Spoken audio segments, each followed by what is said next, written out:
everywhere, the geek everywhere. Oh, that's true.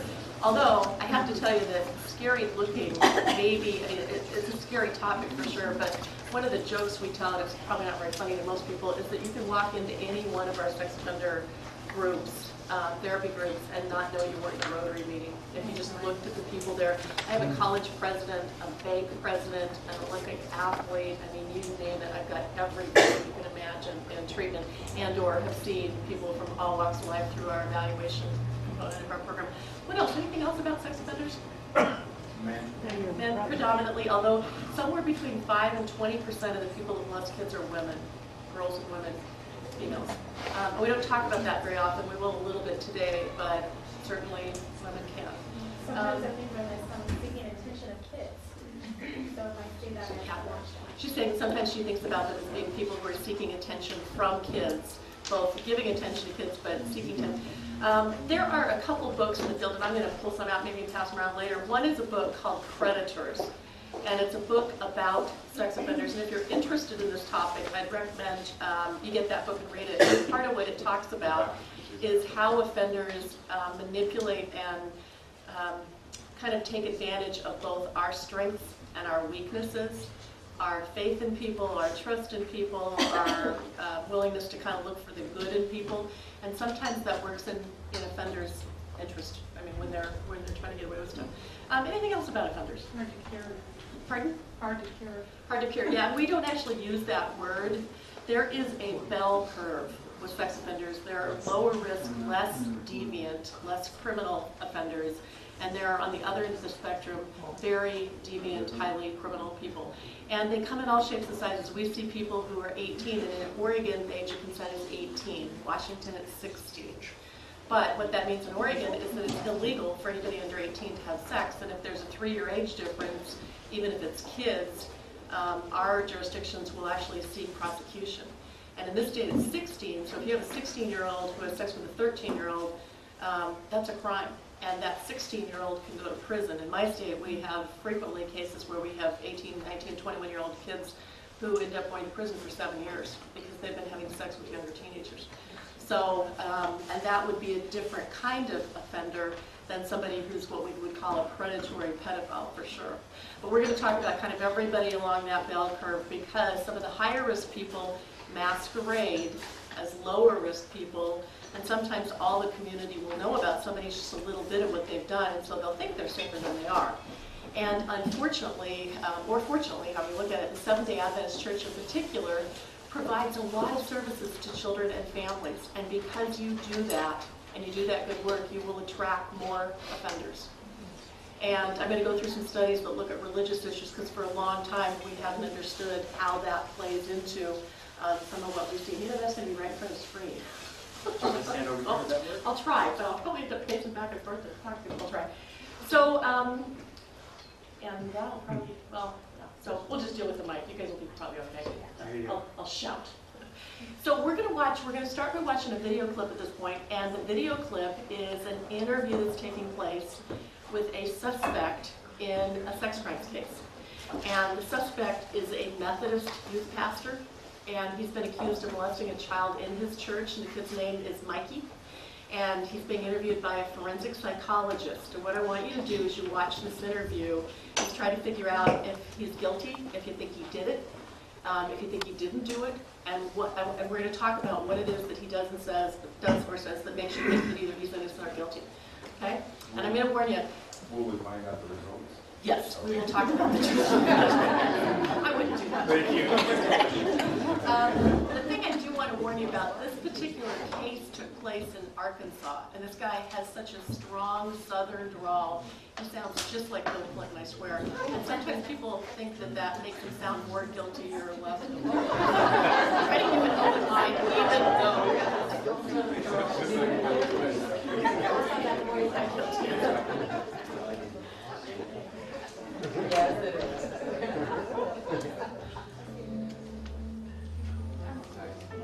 This young minister has been accused of child sexual abuse.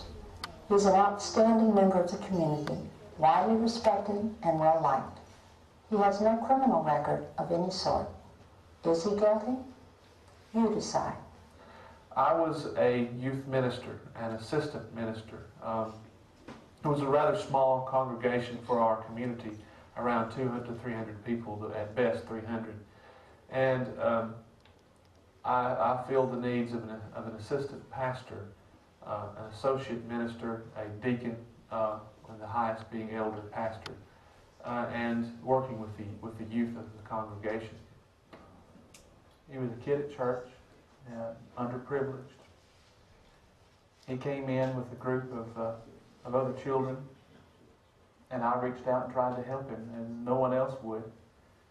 And just like the kids that normally are underprivileged, they try to take advantage of people who help them.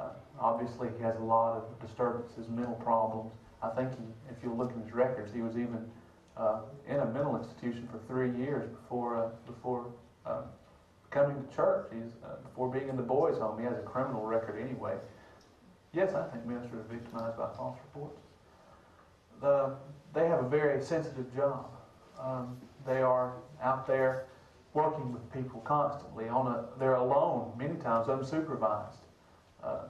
The only person with them, of course, would be the minister and the child, or the minister and the accusing victim, if you will. So who's to say that the minister didn't do it? Most 80% of the time, I would say, the victim is believed more than the minister. And it's because of all the heightened hoopla over victims and all that stuff. It's ridiculous. Ministers too much are victimized themselves for their kind deeds. People want to get money out of them if they're a little bit successful. Then their entire reputation is shot. They go back into the ministry, and they may say they trust them, but they're never totally trusted again. Their entire education, work, whatever they've gone through for years has gone down the drain, never to be fully restored, never to be fully recapacitated as what was before. It's a shame.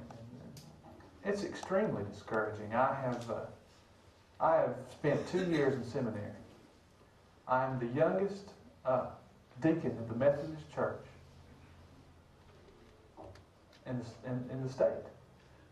And it's absolutely, all of that prior effort and work, my entire life dream, the hopes of my parents, is now being questioned. I only hope God deals mercifully with them.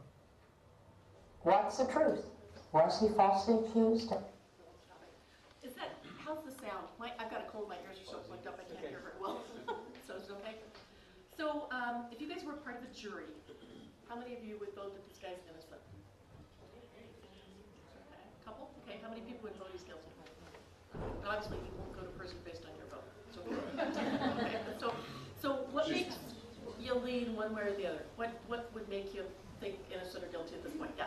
I think when he instantly started attacking the kid, that's what's a strange thing. Yeah. Although, and we're going to come back to this, I want you to kind of put yourself in the shoes of someone who might have been falsely accused. And you might do some things that wouldn't be very appropriate, or you might look back and be ashamed of. So, it's hard to know how somebody would act until except for it wasn't specific. He attacked underprivileged kids. Yes. That's what bothers me. Yeah. So we know about this kid's history in terms of he's been, it sounds like it's in institutions, foster care, mental illness, delinquency. When you heard him describe the child, what went through your mind? Anything? And he's getting advantage of. Yeah, exactly. And we do have offenders who tell us that they target that kind of kid because they believe that kind of kid's going to be easier to discredit. They're not going to come with a tight family unit that's going to protect them and defend them and all that kind of stuff. And they flat out say, that's an easy one to get away with. Yeah. And, yeah. It also seemed, and I don't necessarily know, but it seemed that he knew a lot of information about the child, like maybe he had done his homework before. Maybe, did everybody hear that? Mm-hmm. Yeah. Or he spent a lot of time with the kid. Or he spent a lot of time with the kid. Exactly, which could be an okay, good thing. And on the flip side, anybody who works with kids, whether it's a teacher or a counselor or a youth pastor or whatever, we do end up knowing quite a bit of information about kids because we're invested in them and we're helping them and working with them. So, you might know a lot of information about a kid even if you weren't an offender. Hopefully. What else? What else made you think he was guilty? He seemed to show no empathy